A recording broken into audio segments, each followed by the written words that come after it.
រដ្ឋាភិបាលគ្មានសិទ្ធិនឹងកាត់ទឹកដីឲ្យអ្នកណាទេមិនថាកាត់ឲ្យទៅប្រទេសណាទេរាជរដ្ឋាភិបាលគ្មានសិទ្ធិទេយើងអត់ទទួលស្គាល់លើការកាន់ប្រើប្រាស់កម្លាំងដើម្បីកាន់កាប់លើការជាក់ស្ដែងទេក៏ប៉ុន្តែពួកអ្នកទាំងឡាយនៅខាងក្រៅប្រទេសបានប្រើប្រាស់វិធីនេះធ្វើយ៉ាងនេះវា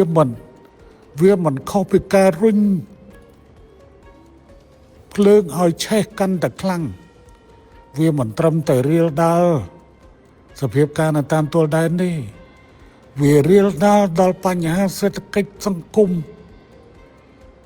នឹងធ្វើឲ្យស្ថានភាពកាន់តែអាក្រក់អញ្ចឹងទេពួកកូនសពថ្ងៃនេះកូនគិតពីអីអ្នកដទៃគិតពីអី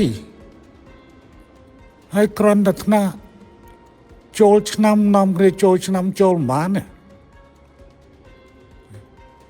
ហើយស្មានតែគេចូលឆ្នាំហ្នឹងឥឡូវកងទ័ពនៅទល់ដែនតើកងទ័ពនោះកំពុងតែដេកយំឬកងទ័ពនោះកំពុងតែទទួលបាននៅការយកចិត្តទុកដាក់ប្រជាជនក៏កំពុងនៅតាមទោះបីជាជនភៀសខ្លួនក៏កំពុងបានយកចិត្តទុកដាក់ករណីចូលឆ្នាំតែតខត់ទេវតាមិនឲ្យចោះទេតខត់ប្រជាជន18លាននាក់នេះជិត18លានមិនឲ្យសบายរីទេវាមិនអាចទៅរួចទេកូនមិនអាចទៅរួចទេសង្គមមួយត្រូវមានចលនាបើទោះបីជាមេកូនដៃរបស់យើងកំពុងតែរុំរបួសតែយើងត្រូវតែព្យាបាលយើងប្រៀបធៀបទៅនឹងសរីរាង្គរបស់យើងខ្លួនប្រាណរបស់យើងព្យាបាលវាតែយើងត្រូវតែធ្វើចលនា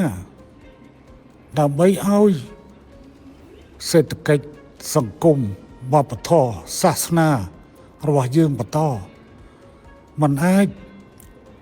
នឹងស្ថានភាពបែបនេះហើយយើងនៅបន្តក្នុងស្ថានភាពដែល